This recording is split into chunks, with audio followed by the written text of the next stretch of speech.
तो रिसेंटली मैंने इंस्टाग्राम पर छबील के इतिहास को लेकर एक रील पोस्ट करी थी और उसी रील के कमेंट पर मुझे अर्जन देव जी और चंदू की बहू की साखी को कवर करने के लिए कहा।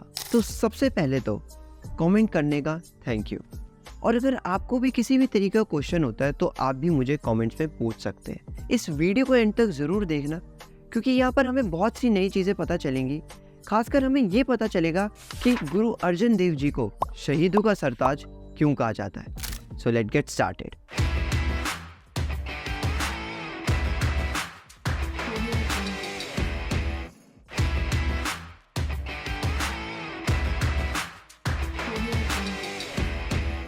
गुरु अर्जन देव जी, जिनको शहीदों का सरताज कहा जाता है, क्योंकि सिख धर्म में गुरु अर्जन देव जी से ही एक शहीदी का सिलसिला शुरू होता है। ये शहीदी किसी ज़मीन या ताकत के लिए नहीं थी। ये शहीदी सिख पंथ को और ज़्यादा मजबूत बनाने के लिए की गई थी। इस साखी की मदद से हम गुरु अर्जन देव जी की शहीदी के बारे में और अच्छे से बात करेंगे। साथ ही साथ अब यहाँ पर हम ये भी बात करेंगे कि क्यों चंदू ने गुरु अर्जन देव जी को अपने ही घर पर रखकर तसिए दिए। तो वो यूँ कि जब गुरु अर्जन देव जी को चंदू अपने घर पर रखकर तसिए दे रहा था, तो उसकी बहू, जिसका विश्वास सिख गुरुओं पर काफ़ी था, जब उसको ये पता चला कि अर्जन देव जी को उन्हीं के घर पर तसिए दिए जा रहे हैं, तो ये बात उन्हें काफ़ी परेशान कर रही थी, क्योंकि वो गुरु अर्जन देव जी को बहुत मानती थी। साथ ही साथ वो घुट भी रही थी कि वो कैसे इस घर में रह सकती है जहाँ पर उनके गुरु को तसिए दिए जा रहे हो। आखिरकार उसके सब्र का बांध टूट गया। वो फैसला करती है कि वो गुरु जी से मिलने कैद खाने जाएंगी। काफ़ी मुश्किलों का सामना करते हुए वो कैद खाने पहुँच भी जाती है। साथ ही वो गुरु जी से कहती है कि लंगर छक लो, जिसके अंदर एक मीठे जल का घोल था और साथ ही कुछ प्रसादे थे। गुरु जी ने साफ इनकार कर दिया उस लंगर को छकने से, क्योंकि उन्होंने फैसला किया था वो चंदू के घर का एक निवाला तक भी नहीं खाएंगे। तो चंदू की बहू काफ़ी ज़्यादा शर्मिंदा थी चंदू की करतूतों पर। तभी वो उनसे पूछती है कि वो उनके लिए क्या कर सकती हैं। गुरु जी उन्हें सलाह देते हैं कि इस दुष्ट को अगर सबक सिखाना है तो सिर्फ एक ही तरीके से सिखाया जा सकता है, जब तू अपना ये जीवन छोड़ देगी, ताकि इससे क्या है कि चंदू की आने वाली नस्ल ख़त्म हो जाएगी। ये सलाह गुरु अर्जन देव जी उसको देते हैं।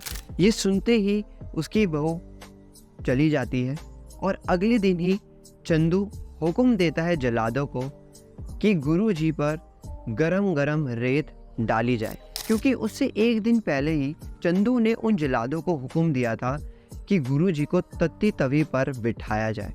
और लेकिन तत्ती तवी भी गुरु जी का हौसला तोड़ नहीं पाई, इसलिए चंदू और ज़्यादा घिनौनी हरकतें करने लगा। अब यहाँ पर हमें एक चीज़ समझनी पड़ेगी कि गुरु जी को ये सारे कष्ट तो दिए जा रहे थे, लेकिन इस समय पर उन्होंने एक अन्न का निवाला तक नहीं खाया था और साथ भी पानी भी छोड़ दिया था। अब इन सबसे लेना देना उनका नहीं रहा था। अब उनकी नज़रों में उनको जितने कष्ट मिलेंगे वो उतने ही वाहिगुरु के नज़दीक जा रहे थे, यानी कि उनका आखिरी समय चल रहा था। अब ना सिर्फ चंदू इस दौरान गुरु जी को कष्ट दे रहा था, बल्कि अपनी ज़ुबान से उनके लिए बुरा भी बोल रहा था। ये सब सहते हुए भी गुरु जी ने हार नहीं मानी। वो तत्ती तवी पर तब तक बैठते थे जब तक कि आग ठंडी नहीं हो जाती थी। समझने वाली बात ये भी है कि उस समय गर्मियाँ चल रही थी, तो दोपहर की गर्मी में गुरु जी को तत्ती तवी पर बिठाया जाता था। उनके ऊपर गरम गरम रेत डाली जाती थी, जिसकी वजह से उनका शरीर पूरा जल गया था। उनके शरीर पर बड़े बड़े घाव हो चुके थे, लेकिन इसके बावजूद भी गुरु जी ने अपना हौसला नहीं तोड़ा। तो चंदू ना सिर्फ गुरु जी को शारीरिक रूप से कमज़ोर करना चाहता था, बल्कि उन्हें मानसिक रूप से भी कमज़ोर करना चाहता था। तो कष्ट देने से पहले चंदू किस तरीके से वो गुरु जी को तसिए देगा वो बताता था। ना सिर्फ गुरु जी को, बल्कि उनके साथ के सभी सिखों को बताता था कि वो किस तरीके से उन्हें मारेगा। लेकिन इस सब के बावजूद भी गुरु जी उसकी तरफ देखते थे और सिर्फ मुस्कुराते थे। जब अगले दिन चंदू की बहू आती है और उन्हें बोलती है कि अब ये उनसे नहीं सहा जा रहा है, अब वो नहीं देख पा रही है गुरु जी को इतनी तकलीफ के अंदर। और गुरु जी से वो कहती है कि इससे अच्छा है कि मैं ये शरीर ही छोड़ दूँ, क्योंकि अब सिर्फ यही मेरे हाथों में है।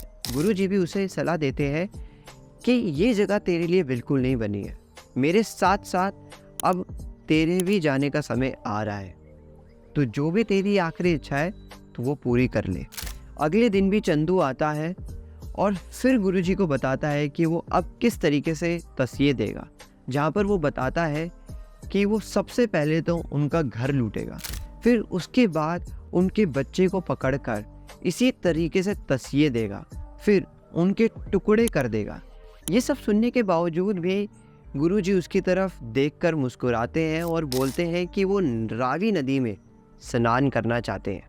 अब चंदू उन्हें मंजूरी दे देता है।